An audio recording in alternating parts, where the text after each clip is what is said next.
Hello everybody, my name is Woody, and with Amber Heard in talks to write a tell-all book about her relationship with Johnny Depp, let's take a look at the top 10 reasons why Amber Heard's tell-all will end in another defamation case, and why it's all around just a bad idea. Let's get into it. Number 10, it's already been proven.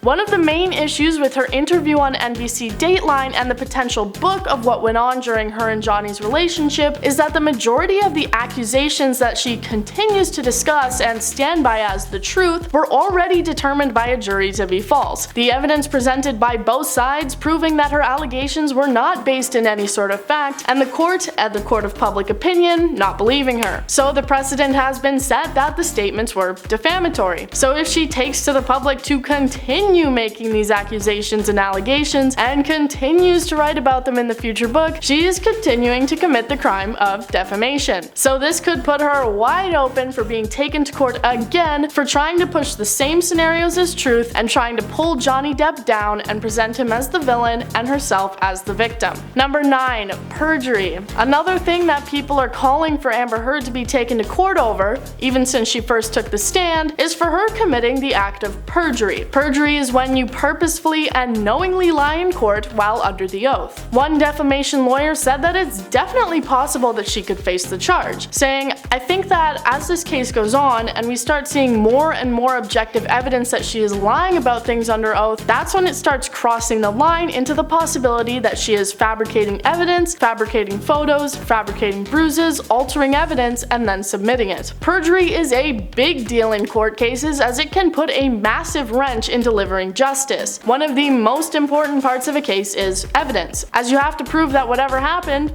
did actually happen. It's not the old days anymore, and simply saying that someone is a witch isn't enough to get them burned at the stake. So witnesses and testimonies are incredibly important, and it's crucial that they are actually true. Lies can lead to innocent people being put away and the guilty going free. So what are some of the things that Amber Heard is being accused of having lied about while on the stand that could end up in court? Number 8, bruises. One of the biggest things that people pointed out as being a lie from Amber Heard was when she was talking about the injuries that she had received from Depp. Depp's lawyers were hard on her about the fact that they had found photos from around the time of the alleged injuries that didn't showcase any of the previous bruises or marks that Heard's team had displayed in different photos. Amber Heard went on to describe that she had become proficient in using makeup to cover up the bruises, and that's why they hadn't been present in the photos that Depp's team had submitted to evidence. However, when she describes the method in which she applied the makeup, she actually does it out of order, saying that she used the color corrector after the foundation, which would not cover up a mark, but instead create one. Photos from the trial also seem to show the palette, which she embarrassingly referred to as a bruise kit, and people on social media were able to find what they think is that exact palette, which is actually called a theatrical bruise and abrasion kit, and is used specifically for the purpose of making fake bruises. Number 7, the donation. Another hole that Amber Heard dug for herself was her apparent mistake of mixing up the words pledge and donation. When she first went through her divorce with Johnny Depp, she pledged to donate the money that she earned to two different charities, the American Civil Liberties Union and the Children's Hospital Los Angeles, saying she would split up the money over separate installments. By the time the trial came around, it was revealed that she hadn't even donated close to the amount that she had promised, and Depp's lawyers called her out on that. This is shocking because back in 2018, Amber Heard said that she had donated $7 million in total. When asked about why she had said that since she hadn't actually donated it, she said, "Well, I use pledge and donate synonymously,"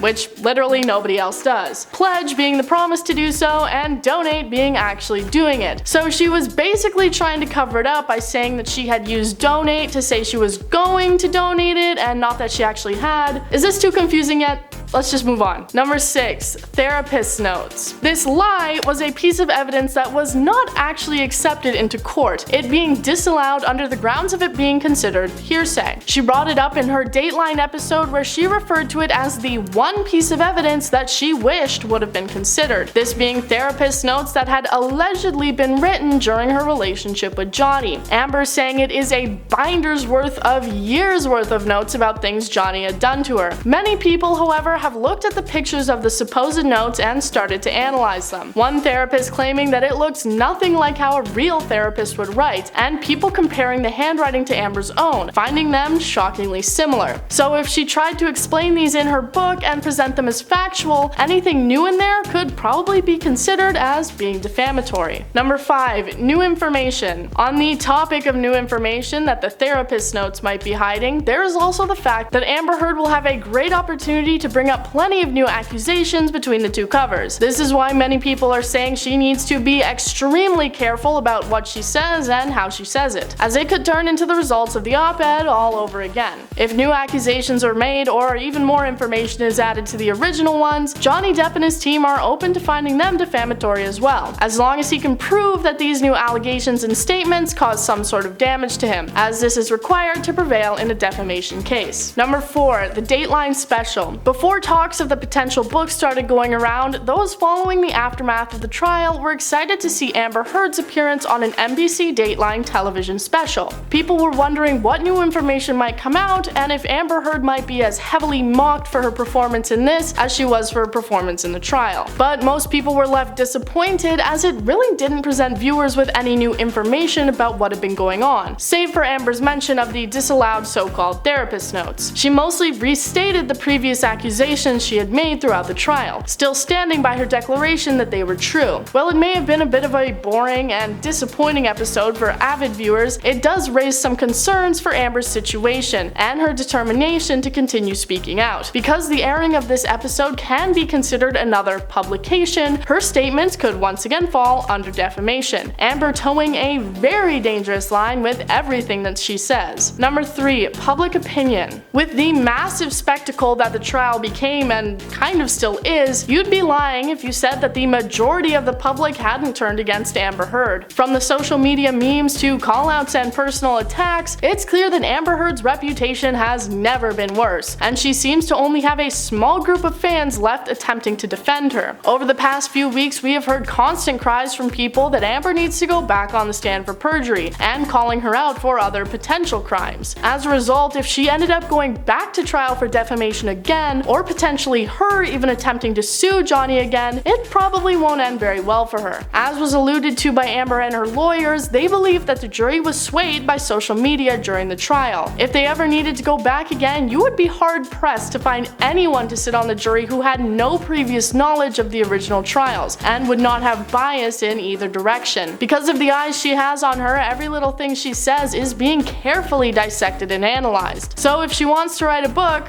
I'll say it again, she needs to be incredibly careful about what she says. Number 2. The previous trial. As some of you may be aware, a previous defamation trial took place between Johnny Depp and Amber a few years ago in the UK. Johnny Depp was suing the Sun publication for an article where they had referred to the actor as a wife beater. The basis for this coming from the accusations and allegations Amber had made in her original Washington Post op-ed. This trial, however, did not end well for Johnny, many people crediting this to the fact that it was not determined by a jury, but instead a judge. The article was found as not being defamatory, and Johnny did not receive the $50 million that he had been requesting. This fact, as acknowledged by Amber, may be a pushing force for her to appeal the verdict of the 2022 trial and prolong the defamation case. Her and her lawyers both believe that having a jury was a bad choice, as they were not sequestered and could have fallen victim to outside influence and bias. So this precedent of the UK trial may lead to this thing being dragged out even longer. Number 1. Other celebrities. When the trial started circulating, the public weren't the only people to have opinions on the trial and the two people involved in it. Many other celebrities weighed in with their perspective, and most took sides between the two performers. As a result, it looks like Amber Heard made some enemies in other celebs. This whole video we've been talking about potential defamation and other charges in regards to Amber Heard and Johnny Depp. But what if Amber decides to mention some other celebrities within her book? This could leave her open to a whole new trial or controversy between her and someone else. And with the statements we've heard from some famous people towards Heard, it wouldn't surprise me if Amber felt like the pages of her book would be a good place to get a bit of revenge. Thank you guys for watching. That was 10 reasons why Amber Heard's tell-all will end in another defamation case, and why it seems like a generally bad idea. Do you think she should write it?